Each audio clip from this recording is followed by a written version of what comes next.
जो राम का ईश्वर है वही रामेश्वर है।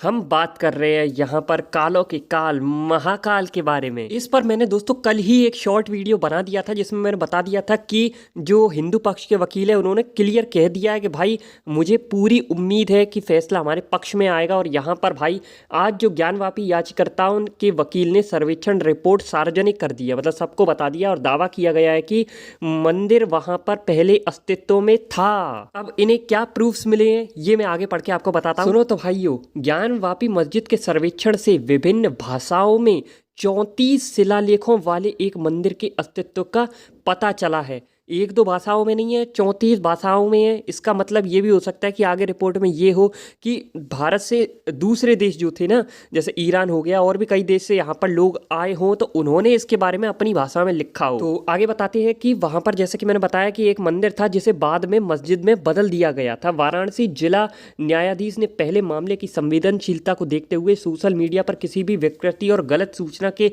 प्रसार से बचने के लिए रिपोर्ट को तुरंत सार्वजनिक करने या सॉफ्ट कॉपी वितरित करने से इनकार कर दिया था। और वैसे भी आज 26 जनवरी है, रिपब्लिक डे है, जिस कारण से थोड़ा सा लोगों का ध्यान भी इधर नहीं है, उधर रिपब्लिक डे की तरफ ज़्यादा है। आगे है कि भारतीय पुरातत्व सर्वेक्षण को अपने सर्वेक्षण के दौरान गलियारे के बगल में पहले से मौजूद संरचना और एक कुआं मिला था। केंद्रीय कक्ष और मुख्य प्रवेश द्वार की संरचना पहले से मौजूद है।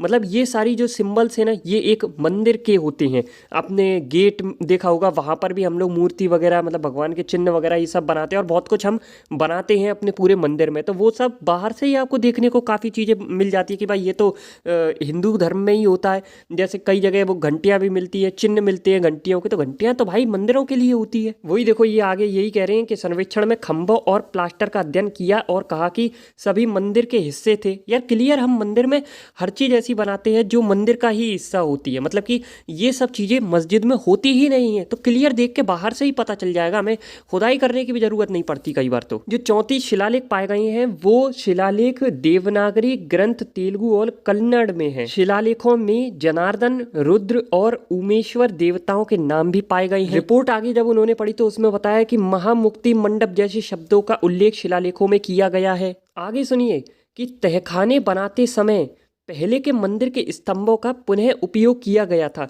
एक्चुअली वही है ना, मैं कहता हूँ हमेशा कि जो बुराई है वो हमेशा हारती है, सच्चाई हमेशा जीतती है। इसका कारण है जैसे कि बुराई में अहंकार बहुत होता है। अब आपने देखा कि जो भी मुगल्स आए थे उन्होंने मंदिर तोड़े, मूर्तियों को क्या किया, सीढ़ियों के नीचे, हमें एक तरह से नीचा दिखाने के लिए उन्होंने सीढ़ियों के नीचे मूर्तियों को दबा दिया कि देखो हम सीढ़ियों पर चढ़ कर जाते हैं और तुम्हारी मूर्तियाँ भगवान की नीचे है। तो मतलब अपमान किया एक तरह से। लेकिन समय बदला और देखो हमारे लिए वही चीज़ें फ़ायदेमंद साबित हुई हैं कि उन्होंने मूर्तियाँ जो दबा दी थी हमारे बस खोद के तुरंत निकाल लेते। ये देखो ये गई मूर्तियाँ, तो है कि नहीं। इसी को कहते हैं कि विनाश काले विपरीत बुद्धि। याचिकाकर्ताओं के वकील ने कहा कि वे वजू खाना का ASI सर्वेक्षण कराने की मांग करेंगे। और वही चीज़ है कि देखो जो शिवलिंग है वो हम कह रहे हैं वो शिवलिंग है और ये लोग कह रहे हैं कि वो फव्वारा है। भाई उस समय फव्वारा कहाँ होता था। अभी जो सर्वे हुआ है वो वजू खाने को छोड़ दिया था, उसे सील कर दिया था, बाकी सारी जगहों का सर्वेक्षण इन्होंने कर लिया है। और मैं तो भाई हमेशा ये चीज़ कहता हूँ, जो चीज़ गलत है तो गलत है। भारत में 60,000 या 40,000 मंदिर तोड़कर मस्जिद बनाई गई थी तो बनाई गई थी।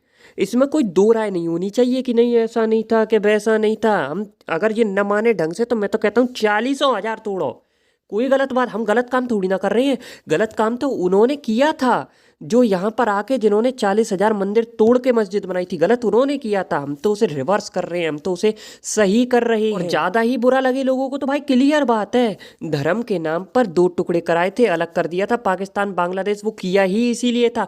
माँ जाके तुम चाहे घर बनाओ मत बनाओ, मस्जिदों में ही रहने लग जाओ, चाहे पूरे देश में मस्जिद ही मस्जिद भर दो, हमें उससे कोई मतलब नहीं था। अपने देश में जाके तुम कुछ भी करना है करो, धर्म के नाम पे इसीलिए अलग किया था और कोई बात नहीं थी। तो माँ जाके जो करना है करो, यहाँ पे तो हम अपने हिसाब से काम करेंगे। और जख्म तो भाई एक एक करके इनको मिलने वाले हैं, अभी तो और भी मिलते रहेंगे। राम मंदिर का सबसे बड़ा जख्म इनको मिला। सऊदी अरेबिया शराब बैन कर रहा है, कभी वहाँ पर स्मृति ईरानी जा रही है, कभी कुछ हो रहा है। उसके बाद अभी तो देखो बहुत कुछ होने वाला है। अभी ये शिव जी का ये ज्ञानवापी का होगा केस, उसके बाद मथुरा में वो भी कृष्ण जी के भगवान का होगा। तो मतलब इनकी तो भाई बैंड बजने वाली है। ये भी बताया गया है कि दोस्तों वहाँ पर जो स्तंभों पर नक्काशी थी उनको मिटाने के प्रयास किए गए थे। अरे तुम भगवान के अस्तित्व को मिटा सकते हो क्या? इतने सालों बाद भी देखा कितनी इजीली। मुझे तो लगता है यार एकदम मक्खन की माफिक हमने प्रूफ कर दिया कि ये लो क्या मिटा पाए तुम।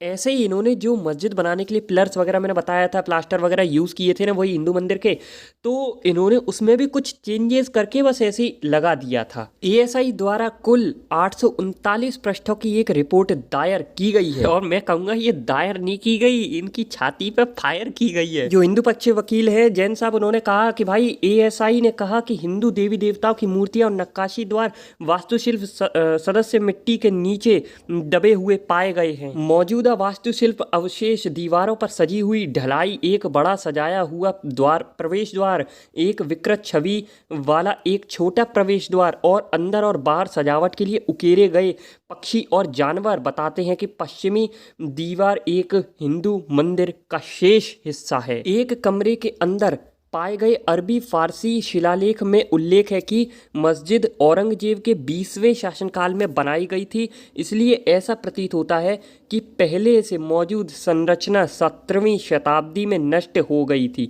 वैज्ञानिक अध्ययन सर्वेक्षण के आधार पर वास्तुशिल्प अवशेषों का अध्ययन किया गया है। उजागर विशेषताएं और कलाकृतियां शिलालेख कला और मूर्तियां, यह कहा जा सकता है कि मौजूदा संरचना के निर्माण से पहले यहाँ पर हिंदू मंदिर मौजूद था। आगे है कि गलियारों में स्तंभों और प्लास्टर के एक जटिल अध्ययन से संकेत मिलता है कि कमल पदक के दोनों ओर उकेरी गई व्याल आकृतियां विकृत हो गई थी और कोनों से पत्थर हटाने के बाद उस स्थान को पुष्प डिजाइन से सजाया गया था। अब हो सकता है कि वो जो शिवलिंग वगैरह है उसका एक बार और जांच की जाए, उसके बाद देखते हैं क्या न्याय किया जाता है। अब बस मुझसे कंट्रोल नहीं हो रहा, सब्र नहीं हो रहा, अब तो जो हो जल्दी से कर दिया जाए। आपका क्या मानना है दोस्तों, कमेंट करके बताना।